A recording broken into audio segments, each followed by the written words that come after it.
పిల్లలకి స్కూల్ పాఠశాలైతే పేరెంట్స్‌కి స్కూల్ పేరెంట్స్‌శాల. నమస్తే రమ్మగారు. నమస్తే జయ. రమ్మగారు, శ్రావణ మాసంలోకి వచ్చేస్తున్నాము. శ్రావణ మాసం అనగానే ప్రతిరోజు కూడా పర్వదినమే కదండి. ఏ రోజుకి ఆ రోజుకు ఒక విశిష్టత. శ్రావణ శుక్రవారం అని, శ్రావణ మంగళవారాలు, శ్రావణ శనివారాలు, ఇవి కాకుండా ఇంకా కొన్ని విశిష్టమైన రోజులు కూడా ఉన్నాయి, విశేషమైన రోజులు కూడా. ఒక్కసారి శ్రావణ మాసం గురించి మాట్లాడుకుందామండి. ఉత్తరాయణం వెళ్ళిపోయి దక్షిణాయనం మొదలవుతుంది. ఈ నెలలో దక్షిణాయనం మొదలైపోయింది. ఇంచుమించుగా ఆషాఢ మాసం సగపడి సూర్య సంక్రమణంతో దక్షిణాయనం వచ్చేస్తుంది. ఈ దక్షిణాయనము అనేది కొన్నిటికి పనికిరాదు. ఎలాగా మన ఉపనయనాలు అవి దక్షిణాయనంలో చేయరు, ఒక నియమంగా ఉంటుంది. ఉత్తరాయణంలోనే ఉపనయనం చేయాలి, దక్షిణాయనంలో చేయరు. కానీ దక్షిణాయనం అంతా కూడా ఉపాసనా కాలంగా కనపడుతుంది. భగవంతుడు జగన్నియామకుడుగా చెప్పబడేటువంటి శ్రీమన్నారాయణుడు 4 నెలలు యోగ నిద్రా కాలంలో ఉంటాడు. అది సంక్రమణం నుంచి ఇంచుమిక తొలి ఏకాదశి నుంచి కదా, సంక్రమణానికి కొంచెం ముందు. తొలి ఏకాదశి నుంచి ఆయన నిద్రాపరవశుడుగా ఉంటాడు 4 నెలలు. ఈ 4 నెలలు భగవంతుడు నిద్రపోతున్న కాలంలో మనం రకరకాల ఉపాసనలు చేస్తాం. దాంట్లో మొట్టమొదటి ఉపాసన లక్ష్మీ ఉపాసన. అమ్మవారిని పూజించడం విశేషంగా కనపడుతుంది. శ్రావణ మాసం అంతా కూడా అమ్మవారి ఆరాధన. ఒకటి లక్ష్మీదేవను, మధ్యలో గౌరీదేవను, మధ్యలో గోకులాష్టమి వస్తుంది, విష్ణు ఆరాధన చేస్తాం. ఈ శ్రావణం అయితే భాద్రపదంలో కొద్ది రోజుల పాటు వినాయకుడిని పూజిస్తాం. మళ్ళీ ఇంకా చూడు పితృదేవత ఆరాధన వస్తుంది, ఒక 15 రోజులు. అది వెళ్ళగానే ఆశ్వేజం అమ్మవారి ఆరాధన వస్తుంది. ఏమంటారు, శరన్నవరాత్రులు ఓ 10 రోజులు, 15 రోజులు. దీపావళి పండుగ వస్తుంది, మనకి కార్తీకం మొదలవుతుంది. తీవ్రమైన శివారాధన, విశేషమైన ఆరాధన చేస్తాం. ఈ శివారాధన అయ్యాక మార్గశిరము, అందులో ఇంచే మళ్ళీ పుష్యమాసం మొదలవుతుంది, అది మన ధనుర్మాసం మొదలవుతుంది. మళ్ళీ విష్ణు ఆరాధన. అది పూర్తయ్యేసరికి మళ్ళీ ఉత్తరాయణం వచ్చేస్తుంది. మన కాలం ఇలాగే తిరుగుతూ ఉంటుంది. అయితే విశేషమైన ఆరాధనా కాలంగా చెప్పబడే శ్రావణం అంతా కూడా మనం ఎక్కువగా లక్ష్మీ ఆరాధన చేసుకున్నా కూడా రకరకాల ఆరాధనలు అన్నీ పర్వదినాలుగానే కనపడతాయి. విశేషంగా ఇది స్త్రీలకి వ్రతాలు చేసుకునే కాలం కాబట్టి ఒక 4 లేదా 5 శుక్రవారాలు, ఈ సంవత్సరం 5 వారాలు వచ్చినాయి. మొదటి రోజు శుక్రవారంతో మొదలైంది కాబట్టి 5 శుక్రవారాలు లక్ష్మీ అమ్మవారి ఆరాధన, 4 మంగళవారాలు గౌరీ ఆరాధన, 4 సోమవారాలు ఉంటాయి. 4 సోమవారాలు విశేషంగా శివారాధన చేయబడుతుంది. మన ప్రాంతంలో కంటే కూడా నార్త్ ఇండియాలో ఎక్కువ చేస్తారు, ఎందుకంటే ఆషాఢ పౌర్ణమి తర్వాత మొదలైపోతుంది. మామూలుగా మనకి ఎట్లా ఉంటుంది, అమావాస్య వెళ్ళగానే మన నెల మొదలవుతుంది. అవును. కానీ నార్త్ ఇండియాలోనే కాదు, తమిళనాట కూడా అదే పద్ధతి, వాళ్ళది కూడా అంతే. పౌర్ణమి వెళ్ళగానే నెల మొదలైపోతుంది. అవును. ఇప్పుడు ఇది ఆషాఢ పౌర్ణమి వెళ్ళాక 15 రోజులైతే కానీ మన శ్రావణం మొదలవ్వదు. వీళ్ళకి మాత్రం, వాళ్ళ నార్త్ ఇండియాలో మాత్రం ఈ ఆషాఢ పౌర్ణమి వెళ్ళగానే తెల్లవారేసరికల్లా వాళ్ళ శ్రావణ మాసం మొదలవుతుంది. అయితే శ్రావణంలో మనం చేసే ఆరాధనేమో విశేషంగా లక్ష్మి. కానీ నార్త్ ఇండియా అంతా కూడా శివారాధన విశేషంగా చేస్తారు. ఈ కాశీ లాంటి పుణ్యక్షేత్రాలు చాలా హడావిడిగా ఉంటాయి, ఎక్కడెక్కడి వాళ్ళు కాశీ చేరుతారు. శివారాధన సావన్లోనే, శ్రావణ మాసంలోనే విశేషంగా చేయబడుతుంది. మన శివారాధన ఎప్పుడు విశేషంగా కార్తీకంలో చేస్తాం. వాళ్ళ హడావిడి ఉంటుంది, ఇప్పుడే ఉంటుంది. కానీ మనం కూడా ఏం చేయొచ్చు, శ్రావణంలో ఉన్నటువంటి 4 సోమవారాలని మనం విశేష శివారాధనకి కేటాయించుకోవచ్చు. కార్తీకంలో ఎలాగో సోమవారాలు చేసుకుంటాం, ఇప్పుడు కూడా మనం చేసుకోవచ్చు. ఎవరికైతే జాతకంలో చంద్రుడి యొక్క దోషం ఉంటుందో వాళ్ళు కనుక ఈ శ్రావణ సోమవారాలని కనుక శివారాధనకి పెట్టుకుంటే దేవాలయాల్లో అభిషేకం చేసుకోవచ్చు, ఇంట్లో శివ పూజ చేసుకోవచ్చు, దేవాలయ సందర్శనం చేయొచ్చు. వీటిలలో ఏది చేసినా అద్భుతమైన ఫలితం లభిస్తుంది. 4 సోమవారాలు. అక్కడి నుంచి శుక్రవారాలు మనం లక్ష్మీ అమ్మవారిని అర్చించుకుంటాం, వరలక్ష్మి వ్రతం చేస్తాము. తర్వాత వరలక్ష్మి వ్రతం ఒకరోజు చేసినా మిగిలిన 4 వారాలు లేదా 3 వారాలు మనం లక్ష్మీ అమ్మవారి పూజనే చేసుకుంటాం. శుక్రవారం మరుసటి రోజైన శనివారం నాడు విశేషించి విష్ణువారాధనకి కేటాయించుకుంటారు. ఈ శ్రావణ శనివారాల్లో చలిమిడి దీపారాధన చేస్తే చాలా మంచిది. బియ్యపిండి, బెల్లము, కొంచెం నెయ్యి, పాలు పోసి చలిమిడి చేయటం. దీనికి అలంకారం చేయాలన్న హైరాణ పడకండమ్మా, ఒట్టి బెల్లపు చలిమిడికి చేసుకోవచ్చు.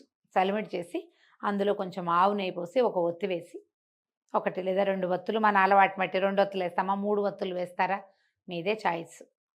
ఈ ఒత్తి వేసి ఒత్తి వెలిగించి ఆ దీపారాధన, చలిమిడి దీపారాధన చేసి విష్ణు ప్రీతికరంగా ఏ విష్ణు సహస్రనామము ఏదైనా చదువుకుని కనుక చేసుకుంటే శ్రావణ శనివారాలు కూడా విశేషమైన ఫలితాన్ని ఇస్తాయి.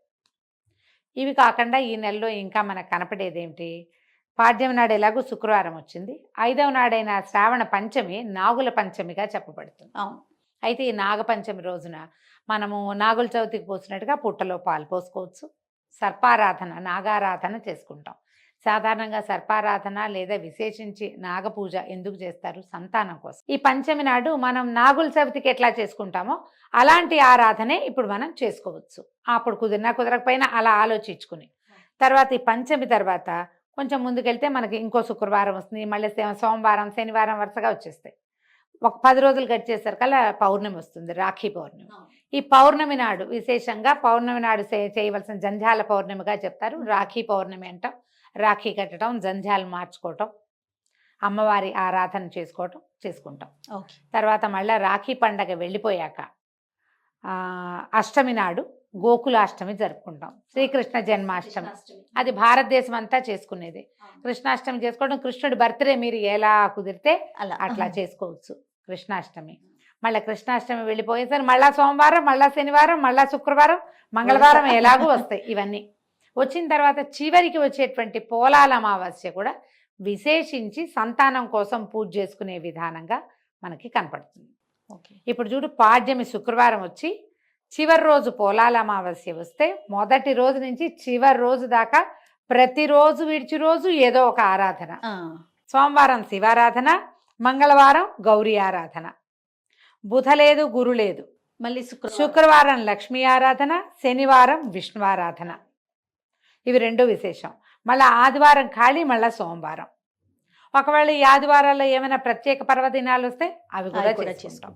ఈ కాలంలో మనం చేయవలసింది ఏంటి, మనకి సాధారణంగా ప్రతి సీజన్లో వచ్చేటువంటి పండగలు పర్వదినాల్లో మనం ఏం తినాలో, ఏం చేయాలో, ఏం తింటే ఈ సీజన్కి మంచిదో దానికి తగినట్టుగానే మనకి ఏర్పరిచారు పెద్దవాళ్ళు. మన ప్రాంతంలో వర్షాకాలం శనగలు తినాలి.